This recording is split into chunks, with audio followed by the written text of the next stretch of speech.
हमारे इजाज़त की बराए मेहरबानी आप लोग अपनी अपनी जगह ले लें। एक बार फिर से आप लोग अपनी जगह ले लें। बस 2-4 मिनट और बात है। मैं अल्लामा शिबली नवानी साहब की इस पाक सरजमी पर हमारे डाइस की सीरत बने हुए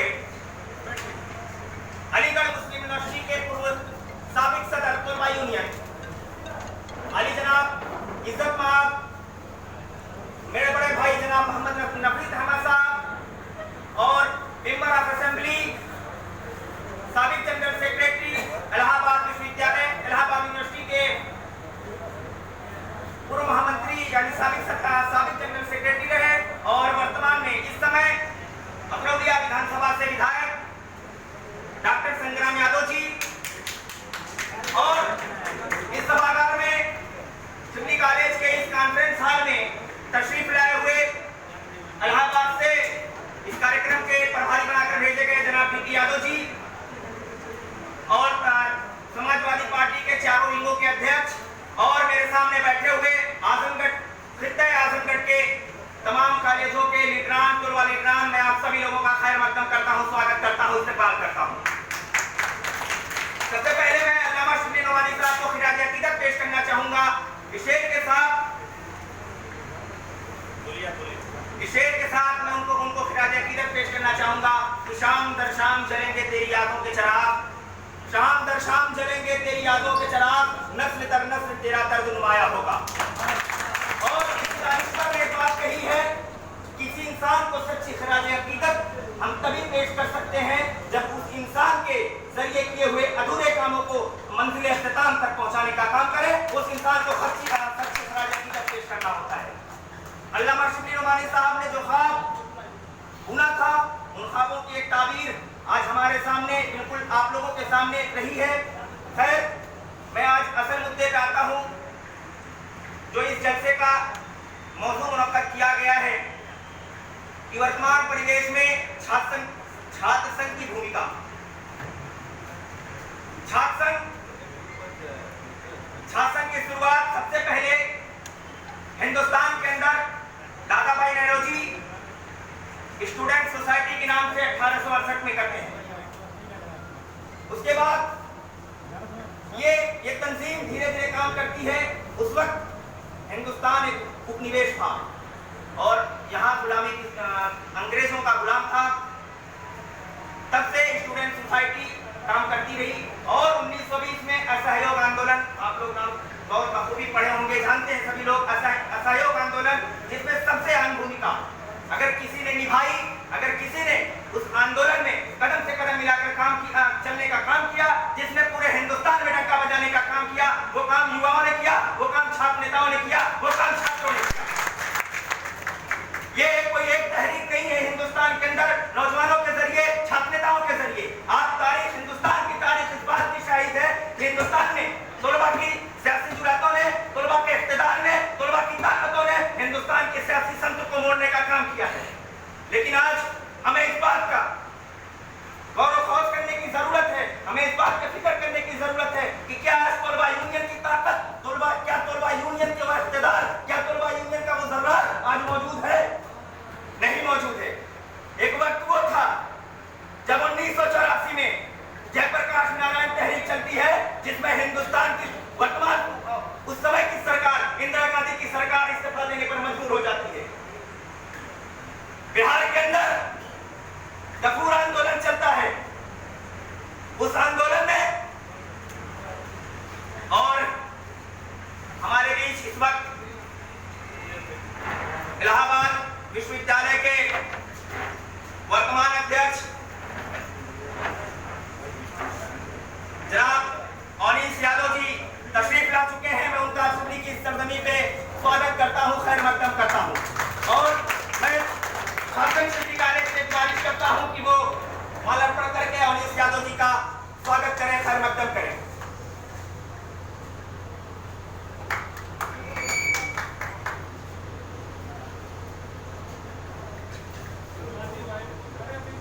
खैर, ये आंदोलन की ही बात, लेकिन मैं भी यहाँ का स्टूडेंट, मैं भी यहाँ का छात्र संघ अध्यक्ष हूँ।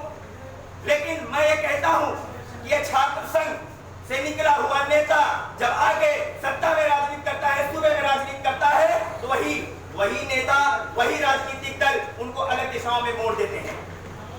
लेकिन ये काम मैं जितना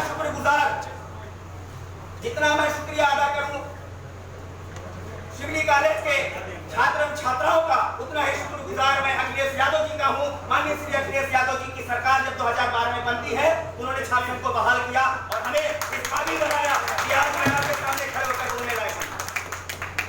ये उनकी देन है। अगर छात्र संघ चुनाव का बहाल नहीं होता तो आज मैं आपके सामने नहीं होता। आप नहीं जानते कमर कमाल कौन है, आप नहीं जानते मोहम्मद आदिल कौन है, आप नहीं जानते अफजल खान कौन है। लेकिन ये देन समाजवादी पार्टी की है, ये देन माननीय श्री अखिलेश यादव जी की है, जिन्होंने छात्र संघ चुनाव को बहाल किया और हमारे जैसे नौजवान नेताओं को आगे बढ़ने का मौका दिया। और छात्र जीवन, छात्र राजनीति इसी का नाम है कि छात्र राजनीति से जो नेता निकलता है वो हिंदुस्तान की सियासत में अपनी एक अलग अफादियत मुसल्लम करता है। छात्र संघ के कई नेता जो कई आंदोलन में शामिल रहे, जिनमें से कुछ ऐसे नाम भी हैं, आप बखूबी उस नाम से वाकिफ हैं। शरद यादव नाम सुने होंगे आप लोग, लालू प्रसाद यादव नाम सुने होंगे आप लोग। ये उसी वक्त के नेता हैं। ये भी हमारी तरह छात्र नेता थे, लेकिन उनकी जुरात और हमारी जुरात में इतना फर्क हो चुका है कि आज की कोरबा यूनियन की सियासत, यानी आज की छात्र संघ की सियासत सिर्फ सोशल मीडिया तक महदूद रह गई। हम काम करने से बजाय सोशल मीडिया पे सबसे पहले अपडेट कर देते हैं कि फलां काम किया और जमीनी स्तर पे हमारा कोई मामला नहीं होता। ये हमारी कमजोरी है और इस कमजोरी की वजह से आज फिर का परस्त ताकतें हमारे ऊपर हाइज है, हमारे ऊपर वो सत्ता रीढ़ है। और रहा सवाल फिरका परस्त ताकतों का, जैसे कि बात हो रही थी नरेंद्र मोदी जी के बारे में, योगी आदित्यनाथ जी के बारे में, मैं उनसे कहना चाहता हूं, कौन कहता है कि विकास नहीं हुआ? विकास हुआ है, विकास बिल्कुल हुआ है इस सरकार में, लेकिन किस चीज का? भ्रष्टाचार का, बलात्कार का, इस चीज का विकास हुआ है। अब शिक्षा का विकास हुआ है, लेकिन विकास हुआ है, ये मत कहिए विकास नहीं हुआ। लेकिन फर्क ये है कि हिंदुस्तान को वहां जहां लेकर जाना था वहां लेकर जाने के बजाय नीचे रखना, लेकिन विकास के जरिए लाए। हम और आप ये जिम्मेदारी बनती है कि आने वाले इंतखाबात में, आने वाले चुनाव में अगर नौजवान ये बात तय कर ले, नौजवानों को कहा जाता है कि जिस तरफ ये चल जाए उस तरफ जमाना चलता है।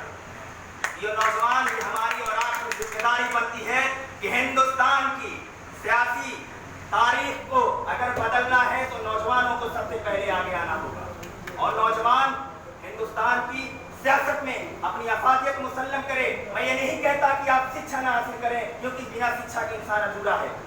लेकिन किसी दानिश्वर ने कहा है कि अगर आप शिक्षा महज इसलिए हासिल करते हैं, तालीम महज इसलिए हासिल करते हैं कि आप नौकरी पा जाएं या आपकी आने वाली नौकरी पा जाएं, तो ये वो वक्त दूर नहीं जब आपकी नस्लों के अंदर सिर्फ नौकर पैदा होंगे, सिर्फ नौकर।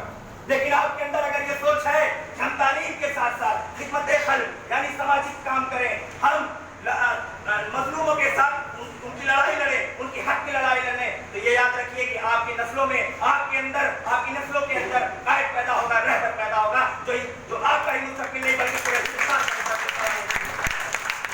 खैर, अगर मैं आपने ज्यादा वक्त ले लिया तो वक्त की तंगदामानी मुझसे शिकायत कर बैठेगी। मैं मजीद कुछ और न कहते हुए सिर्फ नौजवानों के हवाले से एक शेर कहना चाहूंगा कि नौजवानों, ये सदाएं आ रही हैं आबशारों से।